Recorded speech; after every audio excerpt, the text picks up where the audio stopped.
అదే RTV app వార్తల్ని క్షణాల్లో చదివే అవకాశం ఉంటుంది. ఒక న్యూస్ పేపర్, ఒక టెలివిజన్ ఛానల్ మీ చేతుల్లో ఎప్పుడూ ఉంటాయి.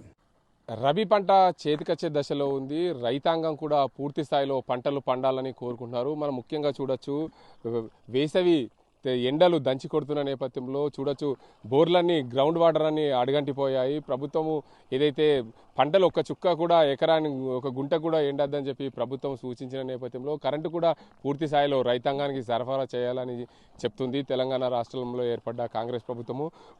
పంటలైతే చేతికొచ్చాయి.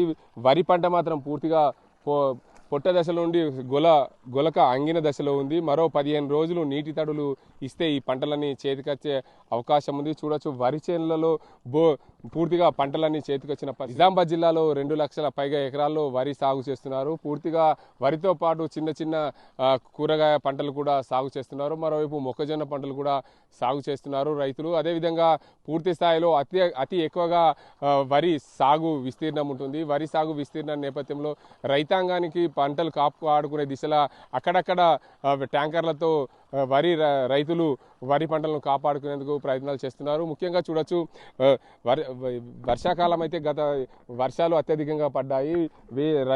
రబీ పంటకు వచ్చేసరికి బోర్లు అన్నీ కూడా అడగంటిపోతున్నాయి. నీటి లభ్యత లేకపోవడం వల్ల, గ్రౌండ్ వాటర్ తగ్గడం వల్ల పూర్తి స్థాయిలో రైతులకు సంబంధించిన వ్యవసాయ బోర్లని నీటి తగ్గడంతో పూర్తిగా గ్రౌండ్ వాటర్ అడగంటిపోయిన పరిస్థితి ఉంది. అక్కడక్కడ పంటలు ఎండిపోయే పరిస్థితి ఉంది. అధికారులు కూడా పూర్తి స్థాయిలో రైతులకు కరెంటు ఇచ్చే దిశగా ప్రయత్నాలు చేయాలని సూచిస్తున్నారు. ఎక్కడ కూడా ఒక గుంట ఎండకుండా ఉండాలనే విధంగా కూడా చూసుకోవచ్చు. ఇక్కడ రోజువారీ 6 తడిలు నీటిని పారిస్తున్నారు. 6 తడి పాడించడం వల్ల ఇక్కడ చూడొచ్చు, పూర్తిగా భూమి అయితే ఎండుకపోయిన తర్వాత పారిన పరిస్థితి ఉంది. అక్కడక్కడ నెర్రలు బారిన పరిస్థితుల్లో కూడా రైతులు నీటిని పారిస్తున్నారు. పూర్తి స్థాయిలో మరో 15 రోజుల పాటు నీటి తడులు లభ్యమవుతే కనుక పూర్తి స్థాయిలో రైతులకు పంటలు చేతికొచ్చే అవకాశం ఉన్నాయి. ఇదే కోణంలో కూడా తెలంగాణ రాష్ట్ర ప్రభుత్వము ఎక్కడ కూడా పంటలు ఎండకుండా చూడాలని చెప్పిన నేపథ్యంలో గ్రౌండ్ వాటర్ తగ్గుతుంది. రానున్న రోజుల్లో సాగునీటికి కూడా కష్టాలు లేకుండా చూసుకోవాలని చెప్పి ప్రభుత్వం చెప్తున్నప్పటికీ ఎక్కడైనా సరే రైతులు తమ పంటలు కాపాడుకునే దిశగా ప్రయత్నాలు చేస్తున్నారు. దానికి సంబంధించి పూర్తి స్థాయిలో రైతాంగం కూడా దానికి సంబంధించి పంటలు కాపాడుకునే దిశలో ప్రయత్నాలు కొనసాగించే ప్రయత్నంలో ఉన్నారు. అదే కోణంలో కూడా ఇప్పటికే జిల్లాలోని ప్రాజెక్టులన్నీ కూడా అడగంటిపోయే పరిస్థితి ఉంది. నిజాం సాగర్, అదేవిధంగా శ్రీరామ్ సాగర్ ప్రాజెక్టులో పూర్తిగా గ్రౌండ్ వాటర్ కూడా డెడ్ స్టోరేజ్కి నీటి వచ్చే పరిస్థితి ఉంది. ఈ వేసవి కాలం నుండి ఏప్రిల్ ఏదైతే మార్చి 2వ వారంగా కొనసాగుతుంది.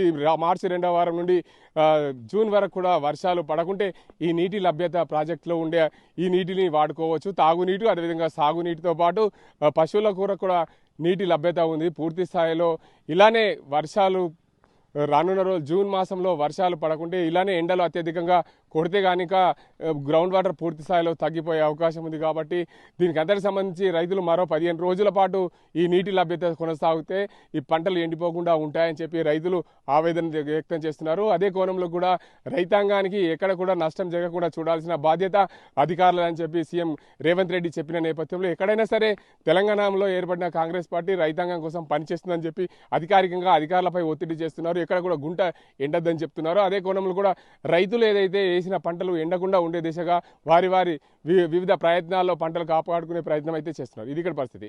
కెమెరా అజీంతో గంగారెడ్డి, ఆర్టీవీ నిజామాబాద్.